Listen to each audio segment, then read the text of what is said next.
Well, thank you very much. My fellow Americans, I greet you this morning from the White House to announce a major breakthrough toward achieving a better future for Syria and for the Middle East. It's been a long time.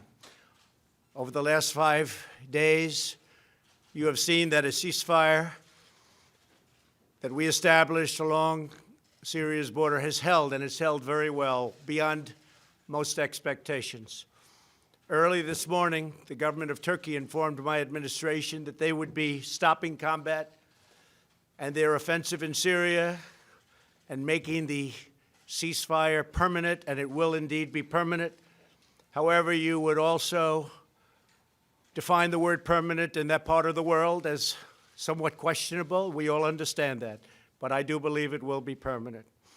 I've therefore instructed the Secretary of the Treasury to lift all sanctions imposed on October 14th in response to Turkey's original offensive moves against the Kurds in Syria's northeast border region. So the sanctions will be lifted unless something happens that we're not happy with. This was an outcome created by us, the United States, and nobody else, no other nation. Very simple. And we're willing to take blame, and we're also willing to take credit. This is something they've been trying to do for many, many decades. Since then, others have come out to help, and we welcome them to do so. Other countries have stepped forward. They want to help, and we think that's great. The nations in the region must ultimately take on the responsibility of helping Turkey and Syria police their border. We want other nations to get involved. We've secured the oil, and therefore a small number of U.S. troops will remain in the area where they have the oil. And we're going to be protecting it, and we'll be deciding what we're going to do with it in the future. In any event, by the moves that we've made, we're achieving a much more peaceful and stable area between Turkey and Syria, including a 20-mile wide safe zone. An interesting term, safe zone. That's the term we're using. Hopefully, that zone will become safe. Thousands and thousands of people have been killed in that zone over the years. But it's been sought for many, many decades, and I think we have something that's going to be strong and hold up. Turkey, Syria, and all forms of the Kurds have been fighting for centuries. We have done them a great service, and we've done a great job for all of them. And now we're getting out. Long time. We were supposed to be there for 30 days. That was almost 10 years ago. So we're there for 30 days, and now we're leaving. It was supposed to be a very quick hit, and let's get out. And it was a quick hit, except they stayed for almost 10 years. Let someone else fight over this long, blood-stained sand. I want to thank Vice President Pence and Secretary of State Pompeo for leading the American delegation so successfully to Turkey several days ago, along with National Security Advisor O'Brien. I want to thank them very much. The American delegation negotiated the original 5-day ceasefire that ended Kurdish fighters to safely leave. It just got them to a point where, frankly, they were able, it enabled them to get out, to go, and move really just a few miles in a slightly different direction. So this enabled them to do so.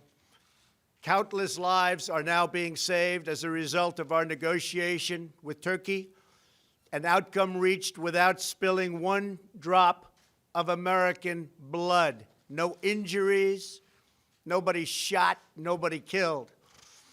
I have just spoken to General Mazloum,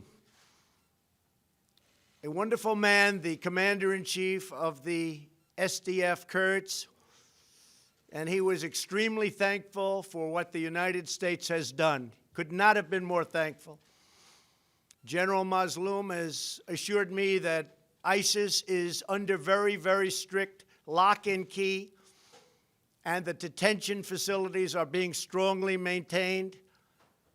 There were a few that got out, a small number, relatively speaking, and they've been largely recaptured. I'm also sure that he will be issuing his own statement very shortly. We had a great talk, but we've saved the lives of many, many Kurds. He understands that. That war was going to be vicious and probably not very long. And I'm very happy to have been involved in it, as are our Vice President, our Secretary of State, and all of the other people on our team. By getting that ceasefire to stick, we've done something that's very, very special. But by getting the ceasefire after a tremendous amount of really tough war for a very short period of days, that is something very special. Our troops are safe, and the pain and suffering of the three-day fight that occurred was directly responsible for our ability to make an agreement with Turkey and the Kurds that could never have been made without this short-term outburst. Should Turkey fail to honor its obligations, including the protection of religious and ethnic minorities, which I truly believe they will do, we reserve the right to reimpose crippling sanctions, including substantially increased tariffs on steel and all other products coming out of Turkey. We are now an economic powerhouse like never before, and very importantly, like no other. Our economic might is stronger than it's ever been, and our competitors are not doing very well. We also expect Turkey to abide by its commitment regarding ISIS as a backup to the Kurds, watching over them. Should something happen, Turkey is there to grab them. Further, we implore European countries to come and take those fighters that the U.S. captured and bring them back to their countries for incarceration and for trial. Until just recently, Europe has been very unresponsive in doing what they should have been doing for a long time. Now is their chance to finally act. American forces defeated 100% of the ISIS caliphate during the last 2 years. We thank the Syrian Democratic Forces for their sacrifices in this effort. They've been terrific. Now Turkey, Syria, and others in the region must work to ensure that ISIS does not regain any territory. It's their neighborhood. They have to maintain it. They have to take care of it. There were some political pundits who responded to Turkey's offensive in Syria by calling for yet another American military intervention. I don't think so. But halting the incursion by military force would have required deploying tens of thousands of American troops against Turkey, a NATO ally, and a country the United States has developed a very good relationship with, including President Erdogan. The same people that I watched and read giving me and the United States advice were the people that I have been watching and reading for many years. They are the ones that got us into the Middle East mess, but never had the vision or the courage to get us out. They just talk. How many Americans must die in the Middle East in the midst of these ancient sectarian and tribal conflicts? After all of the precious blood and treasure America has poured into the deserts of the Middle East, I am committed to pursuing a different course, one that leads to victory for America. Through much work, we have done things that everybody said couldn't be done. Today's announcement validates our course of action with Turkey that only a couple of weeks ago was scorned. And now people are saying, wow, what a great outcome. Congratulations. It's too early to me to be congratulated, but we've done a good job. We've saved a lot of lives. Most importantly, we have avoided another costly military intervention that could have led to disastrous, far-reaching consequences. Many thousands of people could have been killed. The last administration said Assad must go. They could have easily produced that outcome, but they didn't. In fact, they drew a very powerful red line in the sand. You all remember the red line in the sand when children were gassed and killed, but then did not honor their commitment as other children died in the same horrible manner. But I did honor my commitments with 58 Tomahawks. 8 long years after President Obama's ill-fated push at regime change, U.S. troops are still on the ground in Syria. More than 500,000 people are dead, hundreds of thousands are terribly injured, and millions more Syrians are displaced. It really is a nightmare of misery.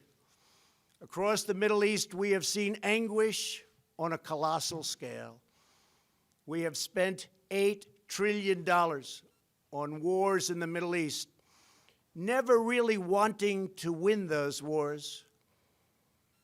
But after all that money was spent and all those lives lost, the young men and women gravely wounded so many. The Middle East is less safe, less stable, and less secure than before these conflicts began.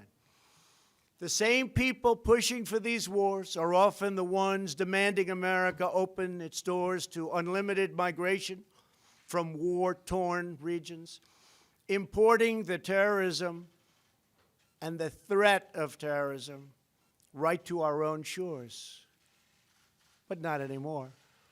My administration understands that immigration security is national security.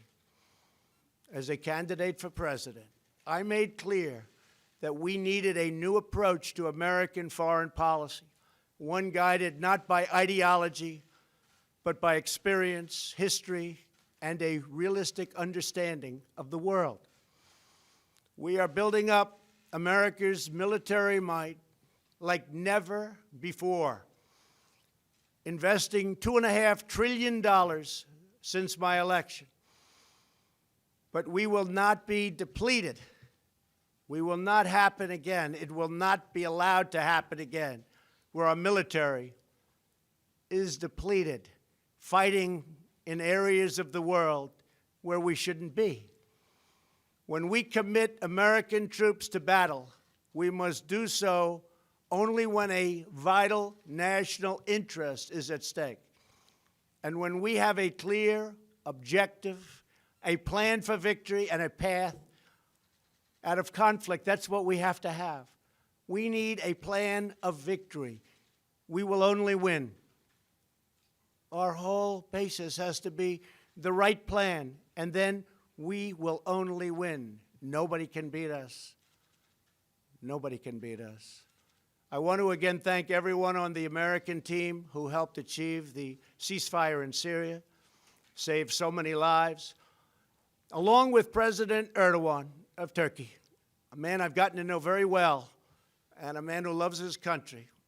And in his mind, he's doing the right thing for his country. And we may be meeting in the very near future. I also want to thank General Mazloum for his understanding and for his great strength and for his incredible words today to me, but me just as a representative of the United States, because he knows that we saved tens of thousands of Kurds. And we're not talking in the long term, we're talking in the short term. We're talking something that was going on immediately and something, frankly, that was planned for a long time.